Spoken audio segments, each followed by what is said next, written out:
The 16th of September, Rabbi Levitt, Gemora. How are we doing? Okay, let's open up a Bava Metzia.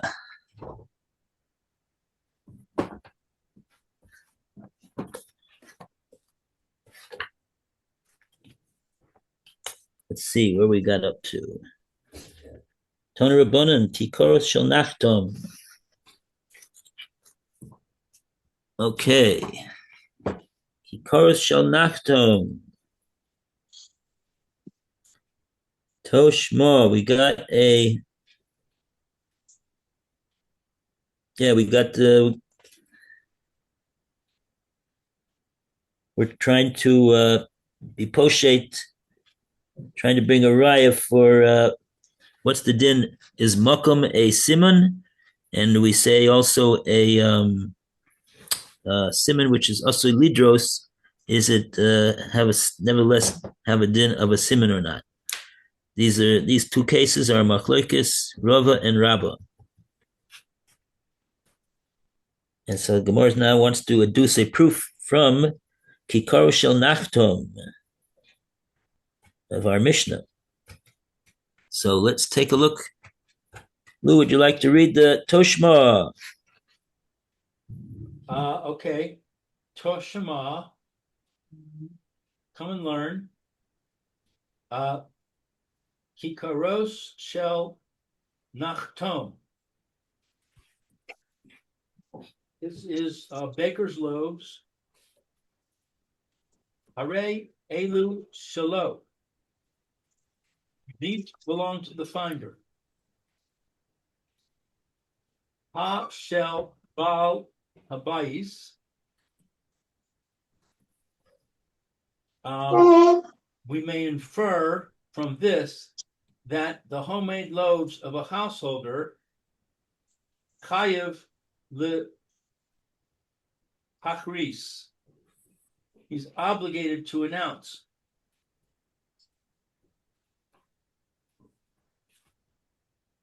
Let's see now, what's the logic here? The baker's loaves, he does not have to announce. We're going to imply from that the homeowner's loaves, he does have to announce. Right.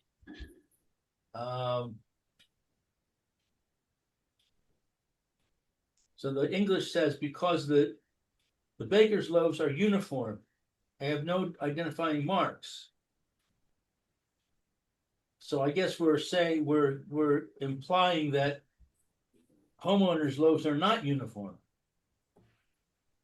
Therefore, they can be identified. No, homeowners, if anybody does their own, homeowners makes their own, they have a way of knowing how they make it. Well, if you buy a standard commercial bakery one, they all look identical. You can't tell which is yours. But if somebody's baking their own, you can say, that's the one I bake because I bake it a certain way.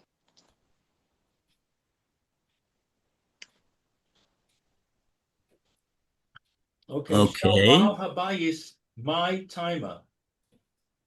What is the reason that the loaf of a householder has to be announced?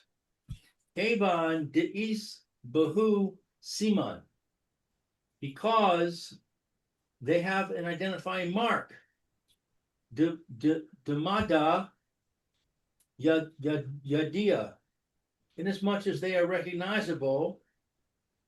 Rifta de inish who.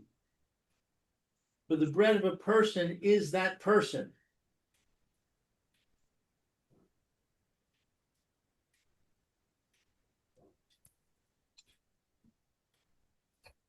V'lo shna rishus harabim. And there's no difference if they're found in the public domain. Lo shna rishus hayachid. or if they're found in the private domain. Notel umachriz. In either case, he takes them and announces them. Alma,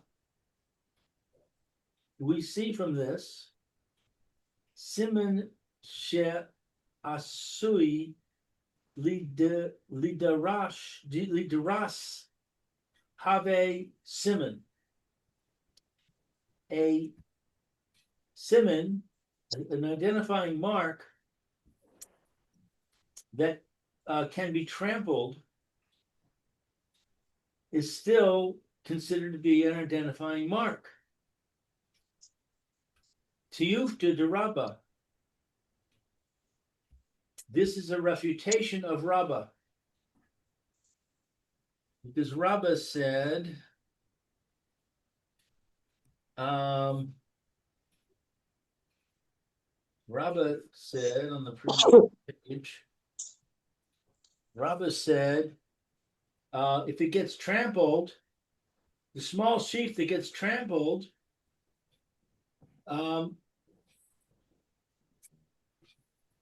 if it's in the public domain, no, let's see, the small sheep that gets trampled, if they're in the private domain, it has to be announced. He doesn't say what about the public domain. I'm not clear why it's a tiyufta de Rabbah. Okay, let's see what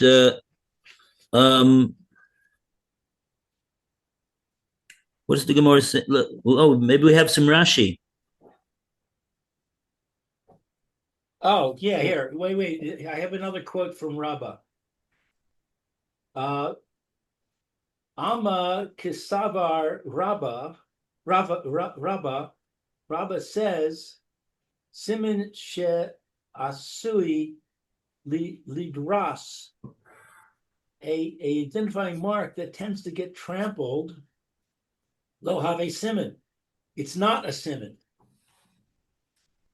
So that's why it's a tiyufta.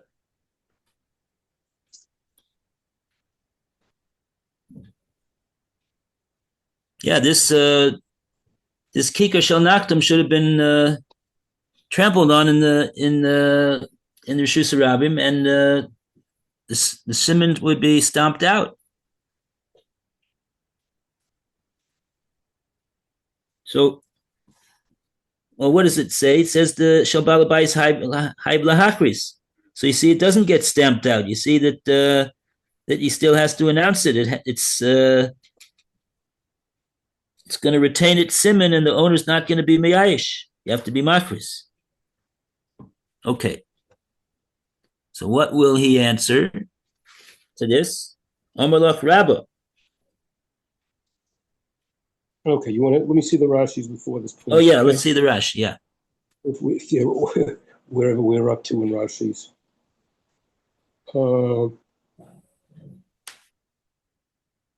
Osho Balabais Chayv Lahakri is the third line from the top. Okay, these are the loaves of a private homeowner.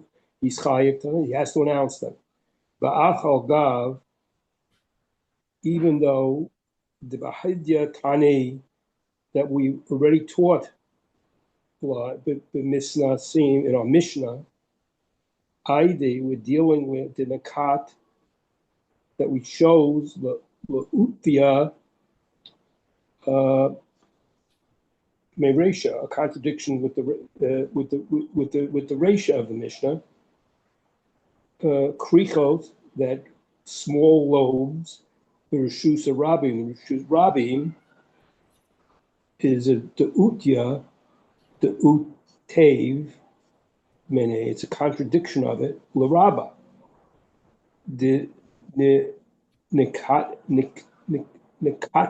Me, that was chosen, L'Utvia, that was a contradiction, L'Rabba. The other one's Rava, this is Rabba, Meduk midafke drisha, that there was a no, that it was established in the Resha. Hidukia deresha, yeah.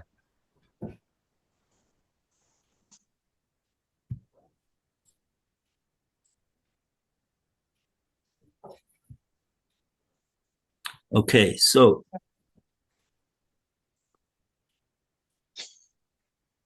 so Rashi, here goes Rashi again. Rashi's asking a kasha. What's Rashi's kasha over here? Afugav de behedya tani labamas nisan. Even though we learned this openly in the Mishnah. So, yeah, we learned this in the Mishnah openly. The kikar of a balabais is chayv lahachris. Let's go back to the Mishnah.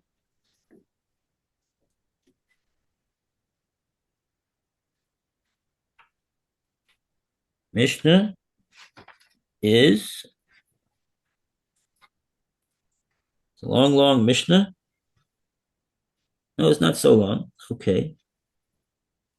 Kikaras shel nachtom. Yeah.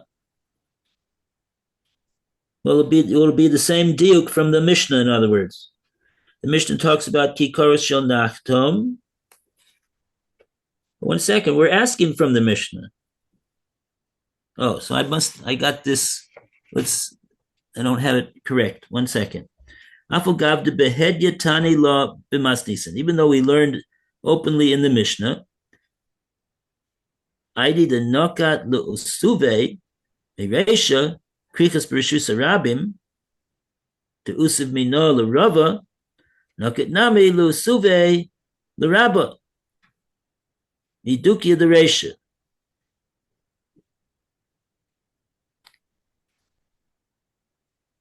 Okay.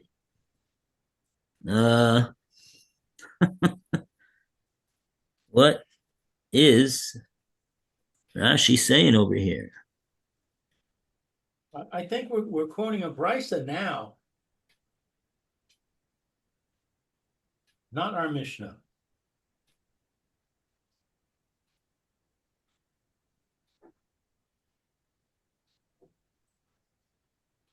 A brisa? Yeah. When it says Rabba meitarates the tame the simon, Rabba explains about an identifying mark. The English says the brisa.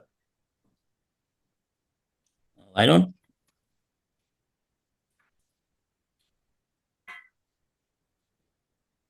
Well, it's this word masnisin. Afogav the behedya tani la b'masnisin. Rashi does. Generally, masnisin means a Mishnah. But the problem is that Rashi doesn't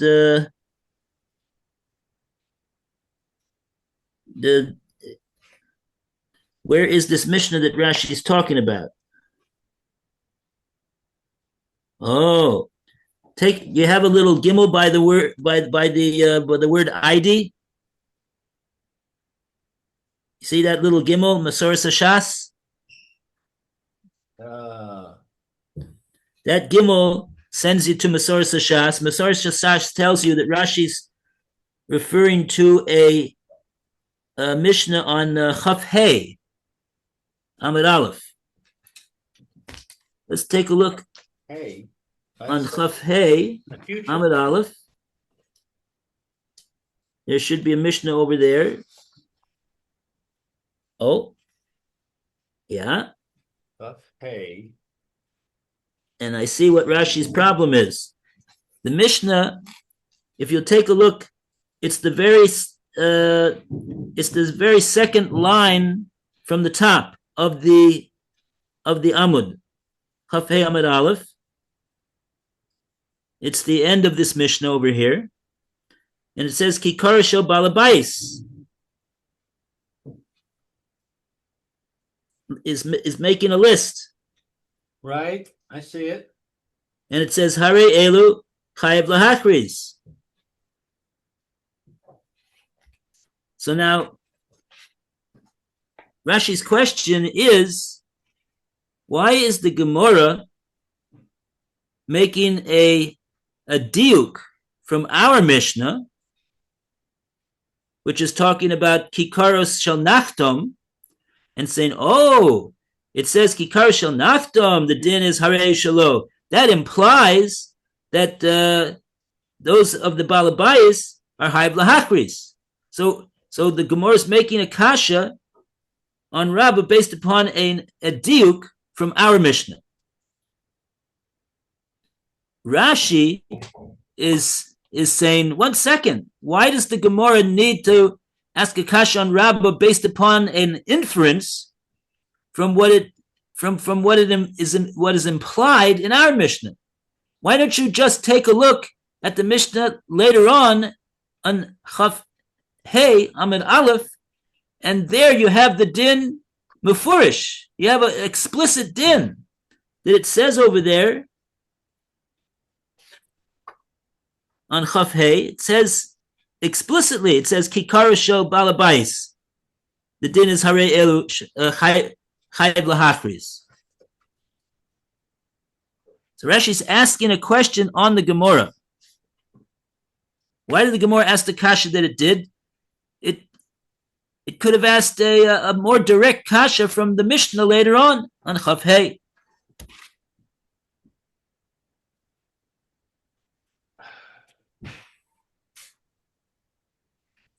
So that's what Rashi means when he says Afugav, even though the behedya tani law but masnisan, even though we learned this din openly in the Mishnah, Rashi doesn't even tell us that it's a common.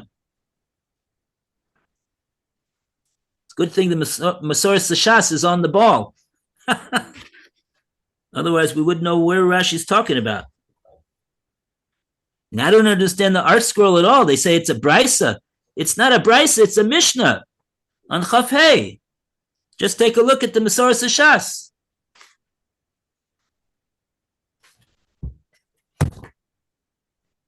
Anyway,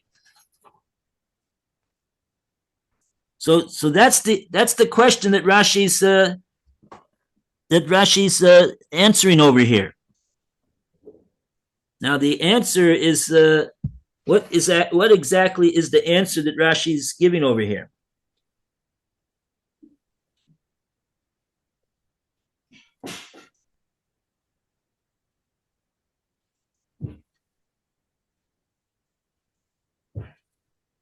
I'm confused. Yeah. The Mishnah on Chaf Hey, Yeah. says small sheaves in the private domain. No, we're not talking about cheese. We're talking about loaves of bread. Right. The next statement is or homemade loaves of a householder. Oh, okay. Yeah, right.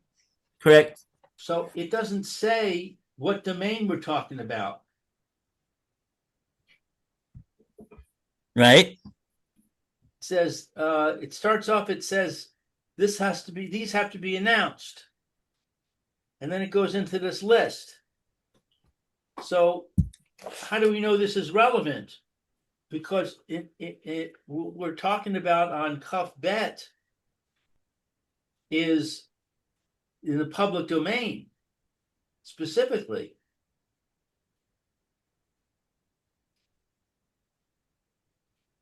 So you want to say that maybe the Mishnah in Chaf Hey is talking only about Rishus HaYachid? Yeah. Maybe we were assuming since it belongs to a householder, it must be in his house.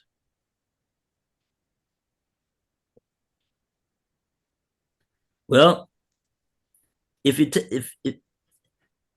what you just read, Lou, it says Krichos Bereshus HaYachid, right? Krikos shel bal habayis. No, before that. About Rishus.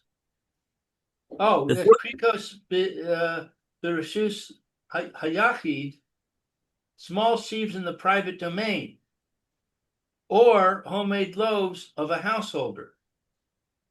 It's not clear if that is also in the private domain or not. Well, I would contend as follows. When the Mishnah is very clear. When the Mishnah wants to specify that we're talking about a case of Rishus Yachid, it says so explicitly. Right? That's what you see from the case of the sheaves. Right. The small sheaves, if they're in the Rishus Yachid, the din will be the same as kikaros, as loaves of bread of a balabais. But in the case of the loaves of bread of the balabais, it doesn't say where they were found. Right.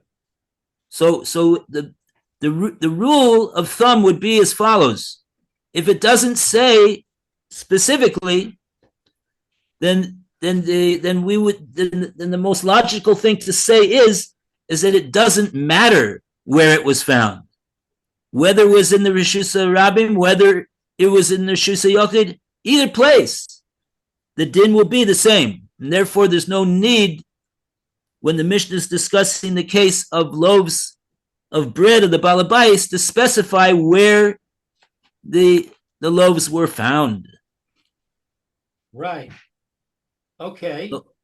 So according to that, the Mishnah is telling us that loaves of bread of a balabais, which have a distinctive look to them, so therefore they have a siman. We say that the one who finds them, whether he finds it in the Rishus Yachid, even if he finds it in the Rishus Rabim, because we didn't specify, even if he finds it in the Rishus Rabim, the din is Hayv Lahakris. He has to announce. So we see from there, this Mishnah is telling me the din that you see that a siman which is asi lidros in the Rishus Rabim is nevertheless regarded as a siman, and therefore the finder has to announce it. Right. So what Rashi's point is that why did our Gemora need to ask the kasha on Rabbah from our Mishnah?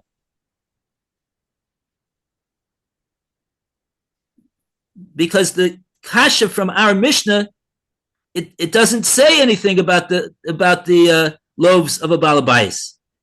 The kasha is made through a diuk, made through an inference, that since we see that the Mishnah, our Mishnah on Chav Beis said that kikaros of a nachtom, the din is on them. The din is hare elu shelo. We're going to make a diuk. We're going to make an we're going to make a diuk and say, oh, that implies that if you didn't mention the kikaros of a balabais, it must be that the din of the balabais is different. Must be that the din is chayv lahachris. So the Gemara makes that diuk and therefore asks a question on Rabbah. Rashi's saying, why does the Gemara need to trouble itself to make a diuk from what's not written and make an implication that that what the din would be by kikaros of a balabais to make a kasha on Rabbah? We have a open Mishnah on Chaf Hey that says the din, which amounts to a refutation of Rabbah explicitly, openly. We say the din of the kikaros of the balabais in the Mishnah in Chaf Hey. So why didn't our Gemara over here ask from the Mishnah on Chaf Hey? It's a direct kasha. It doesn't involve having to make an inference from what's not written, from what is written to what is not written.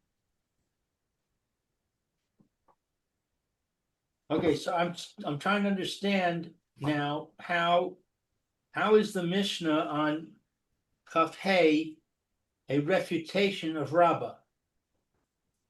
Rabbah says that if it has an identifying mark, but that it gets trampled, then we do not have to announce it. Right? And the Mishnah on Chaf Hey says if it has an identifying mark, but it gets trampled, we still have to announce it. That's the contradiction, right? Yeah. Okay, I'm with you now. Now, I would point while we're speaking about this, it might occur to you to ask a question over here. Is this item that the guy found? Does it have that? Does it still look like a distinctive a look of a balabais or not?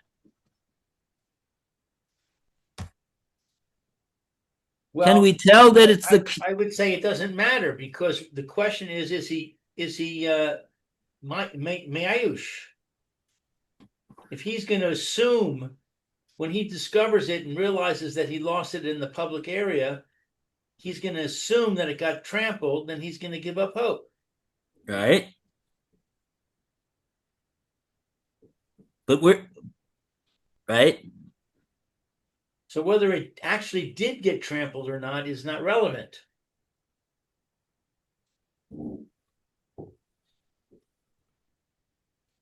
True. What I was saying is right. That's the point. That's the point. Okay. Right. Right. Especially over here, he doesn't have to. No. Someone. Oh no, that's the thing though. If it was okay in terms of his Yeush, it was he's not going to be he's not going to be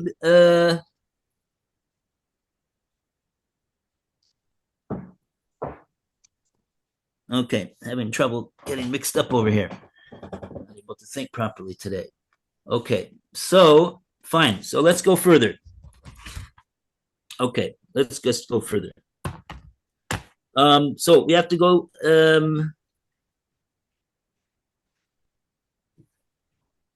Amar yeah. Rabbah?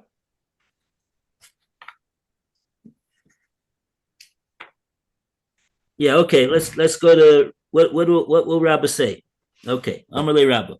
Rabbah would say to you, Chasam, there, in the case of homemade loaves, Chayinu Tama, this is the reason that you assume that they're identifiable. Mishum de ein ma'avirin al ha'ochalim, because of the rule that one may not pass by food on the ground and leave it there. Therefore, identifying marks on bread loaves are not likely to be obliterated by passers-by. Rather, it is assumed that the first one who counters the loaves will pick them up. The Gemora objects to this answer. Ha-ika nachrim. Here, there are Gentiles, and they're not going to follow that rule. The Gemara answers, Nachrim chayshe lich shafim. Gentiles are concerned about witchcraft, and therefore they are careful not to step on a loaf of bread. I guess because it's witches do some magic with bread, I guess. Okay. Should we do the two Rashis on this before continuing a little? Go ahead. Okay, we're up to the one where ein ma'avirin al ha'ochlim, that you don't pass by food. Lav lashon drisa, who. This is not talking about the language of it being trampled on. El rather, kamo ein ma'avirin al hamatzot. Okay, that you don't pass by on the matzahs. And this is in Yoma. Now, I don't know what the passing by and the matzah have to do with it.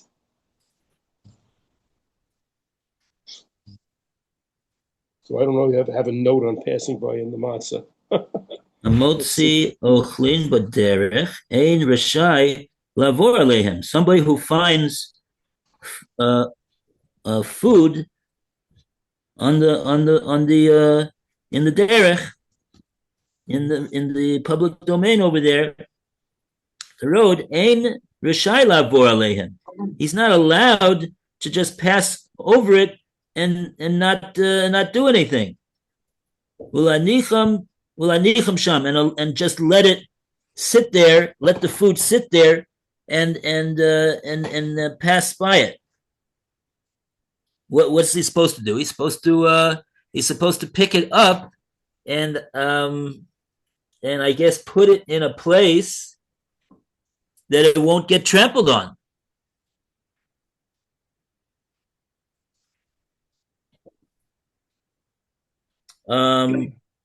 Hilkat lo nidrasu, and therefore Rashi says it's not going to be the case in the case of a loaf of bread, especially loaf of bread has a special chashivas in halacha, and certainly of all types of food, that is certainly not going to be something that's going to get trampled on at all.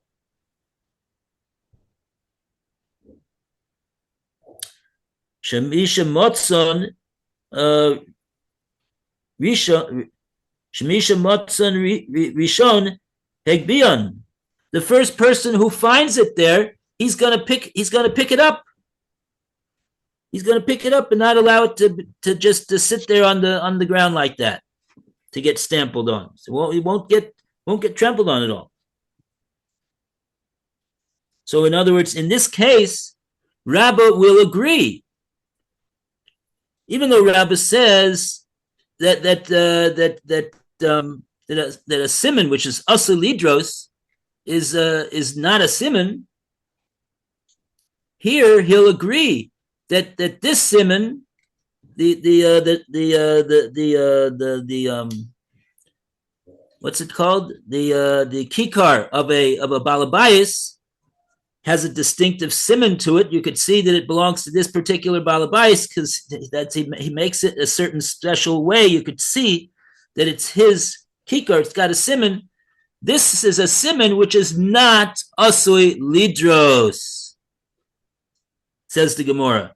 It's not going to get trampled on. He only talked about a simon that's going to get trampled upon, that's calculated to get trampled upon because it's in the Rishus Rabbim. That's what people do.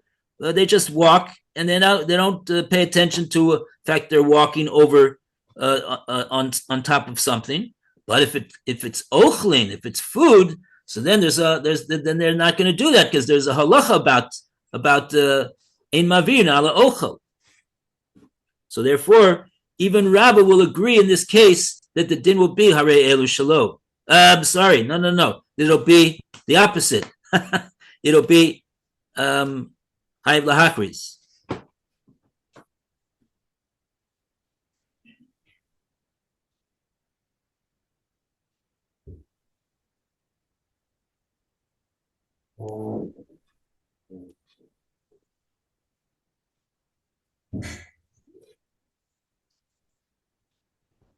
I think there's a Rashi about the witchcraft.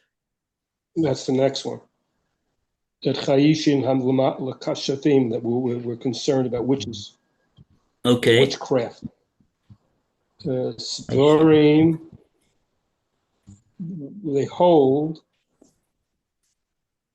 Shem Mechamet Kasvim Mechama Kashafim, something about the what is Machama of the Tfurim witches? shemachmas keshofim Matmas. shemachmas. Yeah, on account of the kishuv. They benefit. Hunaho, there's a benefit. Hunchu l'sham. They placed it over there. Okay, they placed it there. Kedei, in order lahachshil hadorshim to make the trampling not work. Alayhim, prevent the trampling, so to speak. Venihu nami, and also the ain magbiem otam. We don't pick them up. Me, whoever lo darse alayhim, we don't trample on it. Mishum ksafim, because of the witches. They're claiming that the witchcraft prevents the trampling for some reason. Yeah, the Rashi says that the goyim they are concerned about witches that will put this kikar in the Rishus Harabim, and they did some magic spell on it, and if somebody steps on it or something like that, he's going to get injured. Lihikashel, Rashi says, he's going to lahakshil hadorsim aleihim. It's going to cause the people that step on it to stumble, to be injured. So therefore, even non-Jews who don't have the halacha of being careful not to trample on food, they're not gonna. They have a different reason why they're not gonna trample on this kikar. So whether it's a Jew, whether it's a non-Jew, there's not going to be any trampling of on this kikar, on this loaf of bread.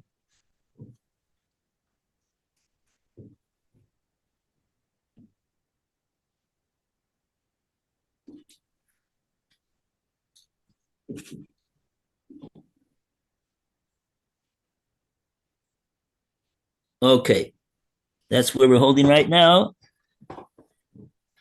Yeah. Thank you, Rabbi. About time.